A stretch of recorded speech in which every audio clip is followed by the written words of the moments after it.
হামজা কি বাংলাদেশের হিস্ট্রির সবচেয়ে পপুলার অ্যাথলিট কিনা? Not yet. আচ্ছা, কে আপনার দৃষ্টি? সাকিব আল হাসান। মানে পপুলার মানে যে সবাই একেবারে ধরেন দুধে ধোয়া তুলসী পাতা হইতে হবে, ঘটনাটা তো এইরকম না। Shakib Al Hasan is like Diego মারাদোনার ক্যারেক্টার টাইপ, হ্যাঁ, যে ধরেন আর্জেন্টিনায় যা কেউ তাকে খুব পছন্দ করবে, কেউ তাকে খুব প্রচন্ড পরিমাণে ঘৃণা করবে, কিন্তু আপনি তাকে অ্যাভয়েড করতে পারবেন যে কোনো একটা জিনিসে। সেটা যদি আপনি ঝাড়ুও দেন, ধরেন আমার এই টেবিল মোছার কাজ, হ্যাঁ, এই টেবিল মুছে যদি আমি বিশ্ব সেরা হইতে পারি, তাহলে ওইটা একটা কাজ, আমি টেবিল মুছেই সেরা হয়েছি এবং এইটা আমি বাকিদের চেয়ে ভালো পারি। তো সাকিব আল হাসান যেই কাজটা দিনের পর দিন ভালো করছেন ক্রিকেটে, আমি খুব ক্রিকেট খেলার বুঝি না, কিন্তু যেইভাবে তিনি আসলে নিজেকে টপে নিছেন, এইটা তার ভেতরে সার্টেইন ওই কোয়ালিটিগুলো ছিল বলেই তিনি ওইটা অ্যাচিভ করতে পারছেন।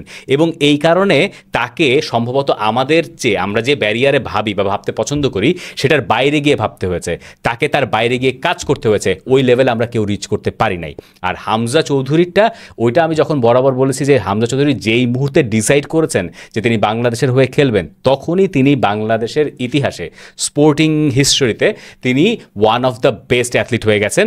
সম্ভবত বেস্টও হয়েছেন কোনো কোনো দিক থেকে, আপনি যদি খেলার কম্প্যারিজন করেন। কিন্তু বাংলাদেশে যে লম্বা সময় ধরে সাকিব আল হাসান ডেলিভার করেছেন, সেইটার জন্য সাকিব হাসান এখনও টপে থাকবেন। হামজা চৌধুরী এই দলটাকে নিয়ে যদি এশিয়ান কাপ পর্যন্ত যেতে পারেন, শুধুমাত্র এশিয়ান কাপে কোয়ালিফাই করতে পারেন, তাহলে তিনি ছাড়িয়ে যাবেন।